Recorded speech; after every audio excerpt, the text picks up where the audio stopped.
Karnataka, the very volatile regions in Karnataka's coastal areas have been identified. Karnataka minister there breaking his silence. Karnataka enhances security across the state, particularly those areas that hijab protests had erupted. Home Minister of Karnataka, Araga Gnanendra, says critical places have been identified, security has been placed, steps have been taken to maintain law and order. Karnataka Home Minister now saying that law and order has been maintained in most parts of Karnataka, especially those coastal zones where violent protests had broken out. There's vigil put in place across parts of coastal Karnataka, only to avoid any tensions that may arise.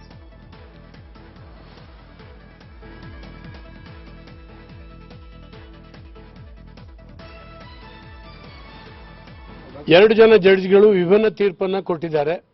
ಹಾಗಾಗಿ ಇದು CJI ಕೋರ್ಟಿಗೆ transfer ಆಗಿದೆ. ಕರ್ನಾಟಕ ಸರ್ಕಾರ supreme ಕೋರ್ಟ್ನ ತೀರ್ಪನ್ನು ಎದುರು ನೋಡ್ತಾ ಇದೆ. ಸರ್, ಎಲ್ಲ ರೀತಿ ಬದಲಾವಣೆ ಮಾಡಿದ್ದೀವಿ. ಯಾವುದಾದ್ರು ಸೂಕ್ಷ್ಮ ಪ್ರದೇಶಗಳು ಅಂತ ಇರ್ತದೆ, ಅಲ್ಲಿ ಬಂದೋಬಸ್ತನ್ನು ಸರಿಯಾದ ರೀತಿ ಮಾಡಬೇಕು ಅಂತ ಹೇಳಿದ್ದೀವಿ. ಎಲ್ಲ ರೀತಿಯಿಂದ ನಮ್ಮ ಪೊಲೀಸರು ಬಂದೋಬಸ್ತನ್ನು ಮಾಡ್ತಾ ಇದ್ದಾರೆ. ಖಂಡಿತ ಶಾಂತಿ ಸುವ್ಯವಸ್ಥೆಯನ್ನು ಈ ಹಿನ್ನೆಲೆಯಲ್ಲಿ ಕಾಪಾಡುವಂಥ ಎಲ್ಲ ಕ್ರಮಗಳನ್ನು ಕೈಗೊಂಡಿದ್ದಾರೆ.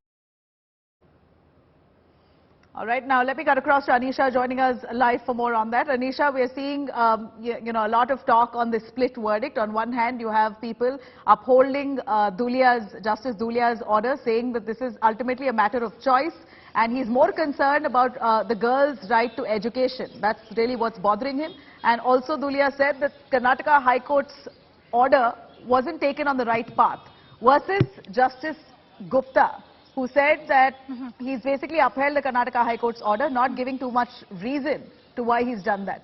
Tell us a little more about this split verdict that's come to fore today. Well, Nabila, let's look at what the two judges have said really. Now, there is a split verdict, that is correct. That the fact that the Karnataka High Court's order and the status quo will continue is also correct. But if you look at the way the two judges have approached this entire issue, they have given a very, very different analysis of the entire situation. Now, Justice Gupta, in his analysis, has gone into what we've been discussing, the 11 questions that he has framed for the consideration of the court, whether this was an essential religious practice, so how far can the court go into this, what were the rights of the students, what were the rights of the government, whether there is any constitutional principle that protects the right of a student against the uniform policy. All of these issues have been considered by Justice Gupta, who has finally said that his findings go against the petitioners. That's why he has upheld the Karnataka High Court verdict and has dismissed the petitions. On the other hand, Justice Dhulia has taken a completely different approach. He has said that there was no reason to go into the entire issue of essential religious practice. There was no reason to go into all of this issue.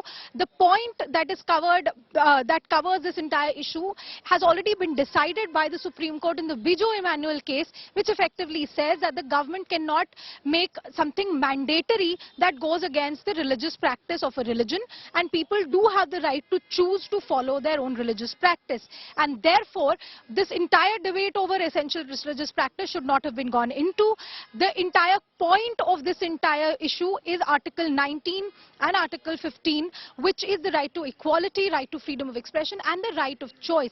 At the same time, Justice Dhulia has also made a very, very categorical statement about the deprivations faced by women in this country, particularly in rural and poor areas, and has said that the main issue was the access of these girls to education.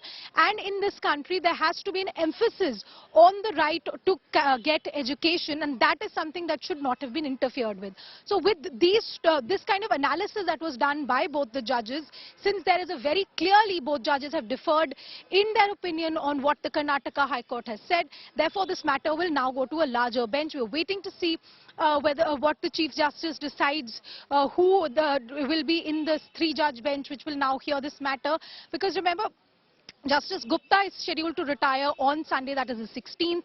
The Chief Justice himself, Justice UU Lalit, is scheduled to retire on November 8th. So therefore, at least Justice Lalit, which is the current Chief Justice, and Justice Gupta, who is a part of this particular bench, will not be part of the three-judge bench that will have to be created now. But this is now leaves it to a larger debate of all of these issues of essential practice versus right of religion versus choice, and of course the Bijo Emmanuel matter, which Justice Dhulia has very clearly noted in his opinion, that if there is a right to practice their religion, if there is a right to say that I will not follow, I will follow a government order to an extent and no further, then how do you balance all of these issues? That is something that the court will have to look into, because remember, the Emmanuel case was about a group of children who said that they will stand for the national anthem, but they will not sing the national anthem because that goes against their religious